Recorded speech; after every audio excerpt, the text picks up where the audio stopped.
Welcome to 100 Yards of Football. It's our college football preview this evening as we preview the number one team in the country, the Alabama Crimson Tide, taking on LSU. If you like the video this evening, please comment and share it. We'll surely appreciate it. I'm your host, Vincent Turner, and joining me this evening, he's special.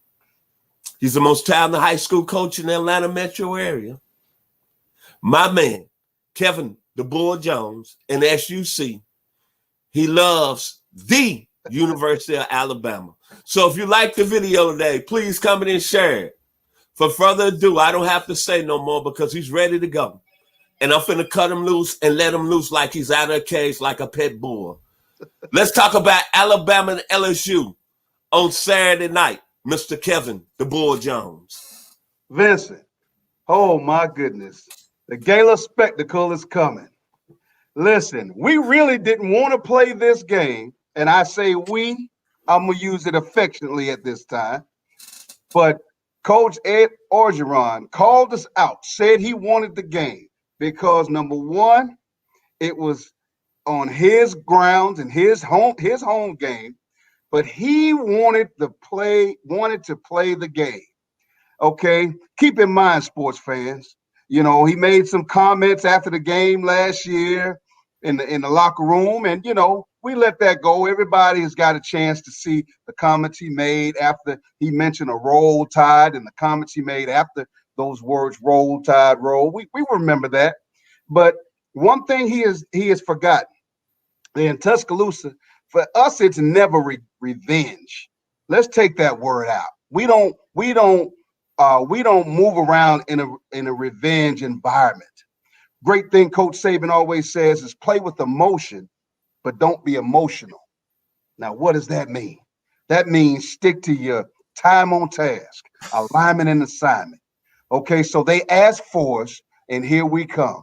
And I tell you what, there will be no words for the few when this game comes up. The Bama team is ready.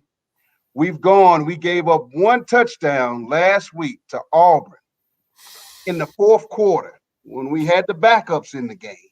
Okay. All of a sudden, everybody who was saying Coach Pete Golden, you know the name now, don't you? Sounds good to you, doesn't it? Yes, it does. Right now, our defense the average still is around 20 points a game, supposedly.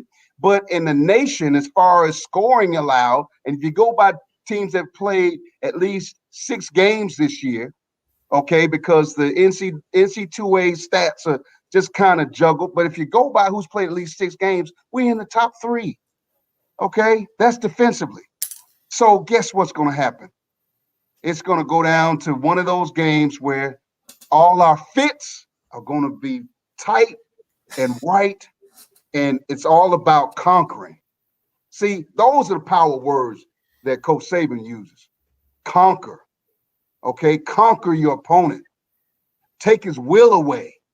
You know, we don't have time for all of the locker room talk and post it up and comments. You know, you see what happened when Bo Nix made a comment about our quarterback, Mac Jones, and told him he was a great game manager. That's a hell of a game manager situation last week. Okay. And matter of fact, it's just amazing how when he called him a game manager, our coach wasn't even there. Coach Saban wasn't there. So where did we come up with all this game managing? It came down to that simple, burning Crimson Tide. Okay, that running through people. Okay, unrelentlessly. Okay, I knew, Vincent, that we were in for a great game, not a good game defensively, when Christian Barrymore had that sack early in the game.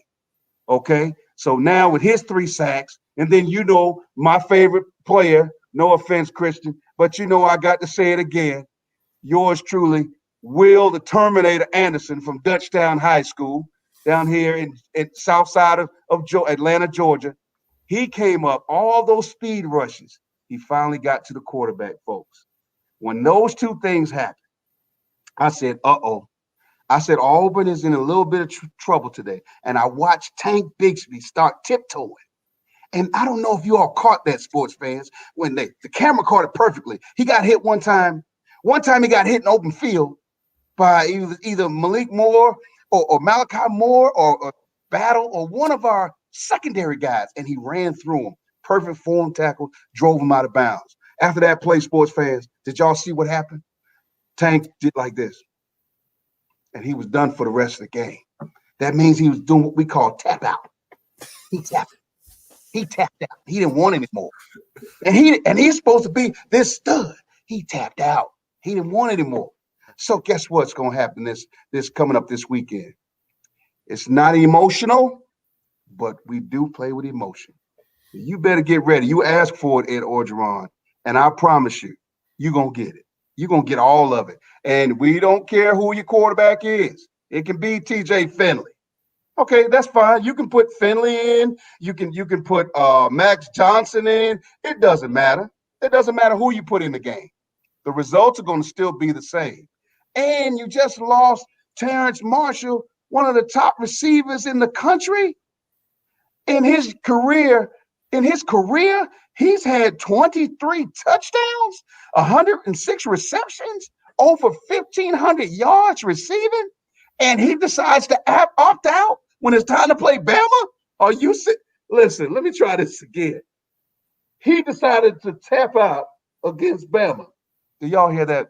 He decided to tap out. He wanted to opt out and be ready to feed his family. You are absolutely right, sports fans, because he needs to be alive to sign the contract and get drafted and sign a contract, because there's no mercy coming up this weekend, and you're going to see it Saturday evening. I'm going to say this about the University of Alabama. Coming into the season, I had some questions, as we talked all the time this season about Mac Jones. I thought he was a decent quarterback, but I thought the young man out of California, Mr. Bryce Young, would be the starter. So I'm going to start here.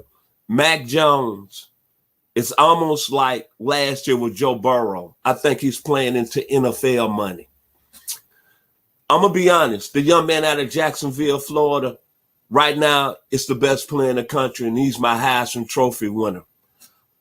I've seen a lot of guys throw the deep ball in my lifetime from a fan's perspective, throwing the deep ball.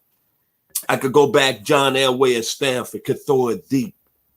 Willie Taunton, that was at Mississippi Valley when he was throwing them dots to Jerry Rice. Yeah. Doug Williams when he was at Grambling.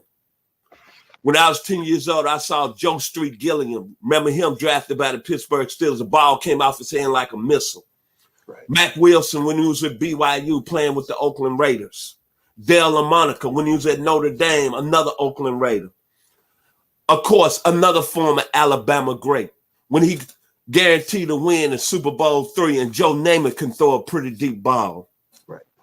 And then finally, the young man that's under center for the Kansas City Chiefs, Patrick Mahomes, can throw a deep ball.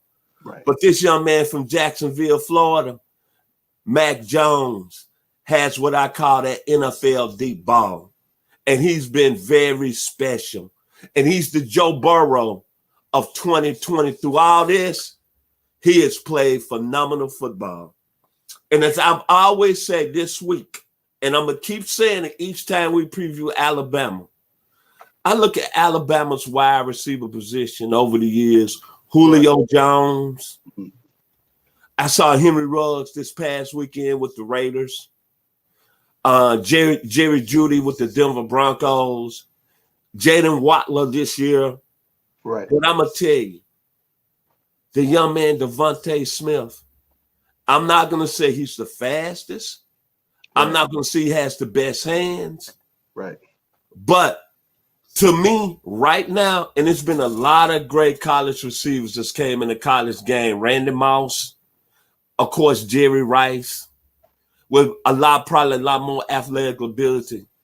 But every time I see Devontae Smith, he is by far the most complete wide receiver I've seen in college football history. The way Alabama, Steve Sarkisian moves him around, able to get him the ball in the slot, able to get him the ball on small screens, and he can get deep. And he reminds me, I'm going to say it every time, when I was 24 years old, I went to see Mississippi Valley play Alcorn State. And that was a guy that was playing for Mississippi Valley that a lot of people said, this guy can run all the tree routes, as y'all say as coaches. He can Correct. get deep. I'm not putting Devontae Smith in that category. Hold up. All I'm saying, he reminds me a lot of that young man from Enabina, Mississippi, by way of Stockville, Jerry Rice. Right. He is a special, special football player. And another thing about Alabama is that what I like about Coach Saban, he was very patient with his defense this year. You told us on past videos that don't worry about the Ole Miss game. The defense is going to get better. Right. And right now, as much as I have to say it, this football team here is rolling into a not good football team, but a great football team. And I'm talking about from balance, offense and defense. In the 2012 team, I hope I get it right, with Trent Richardson, Dante Hightower, AJ McCann, that was a very good football team, loaded with NFL prospects. But this team here, from a balance standpoint, Kevin, the Bull just reminds me a lot of those Miami teams in 2001. Yes. They had Vince Wilfork.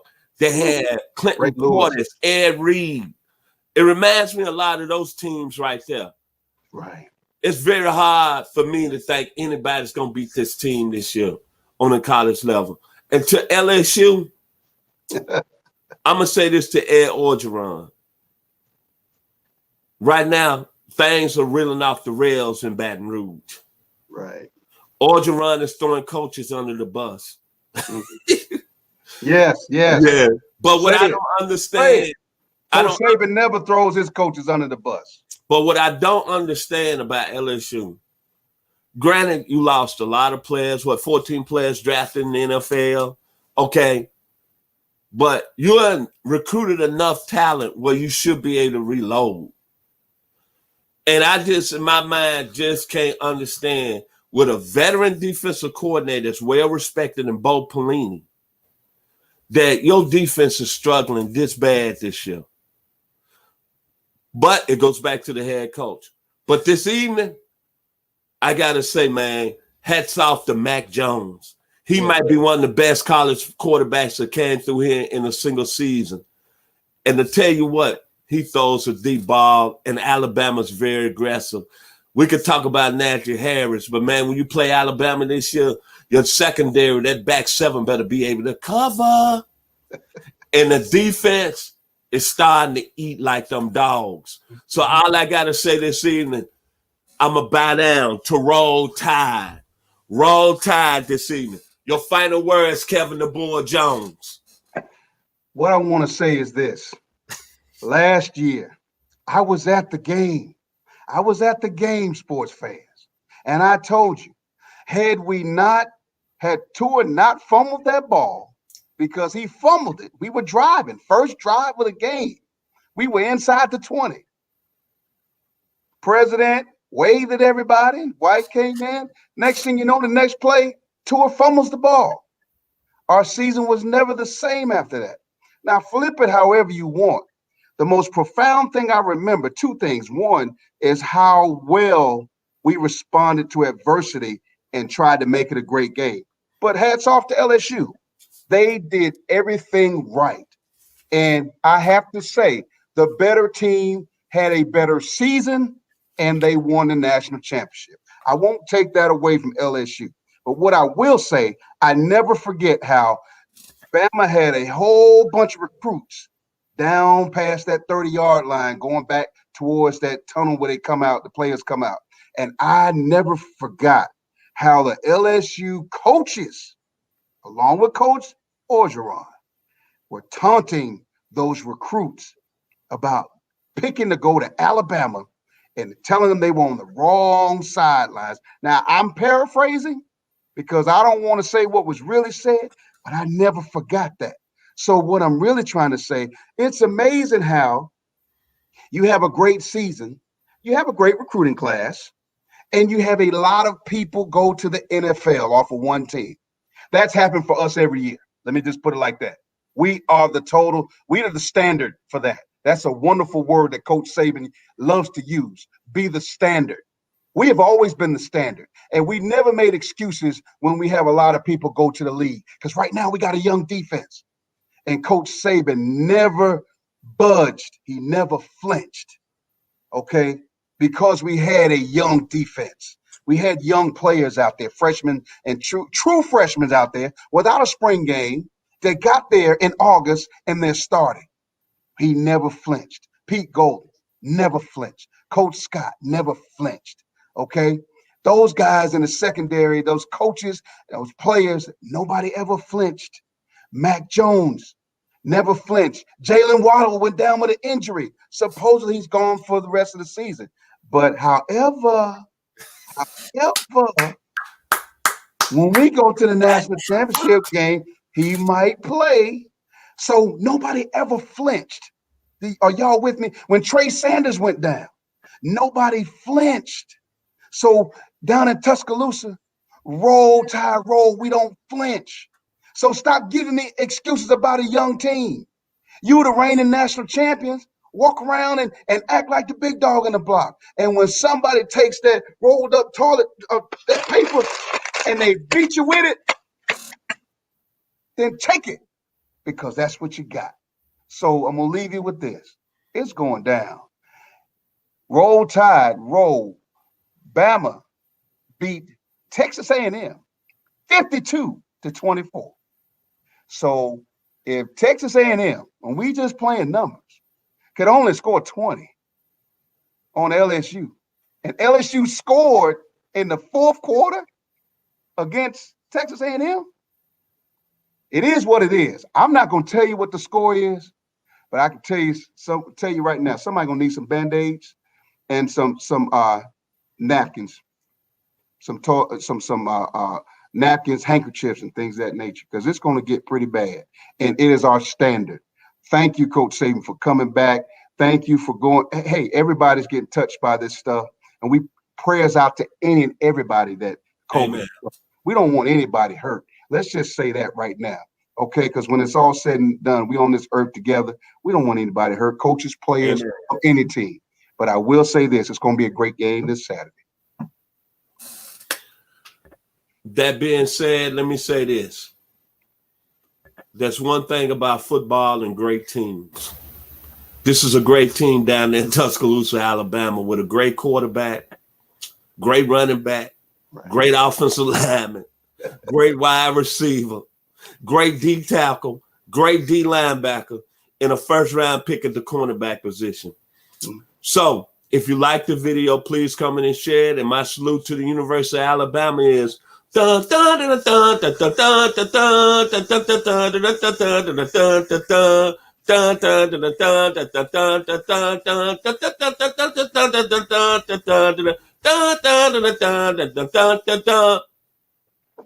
Vincent Turner, joined this evening by Kevin the Bull Jones. And as I always in my videos, AKA, I'm the only son, the baby boy of Chester and Inez Turner from the 901.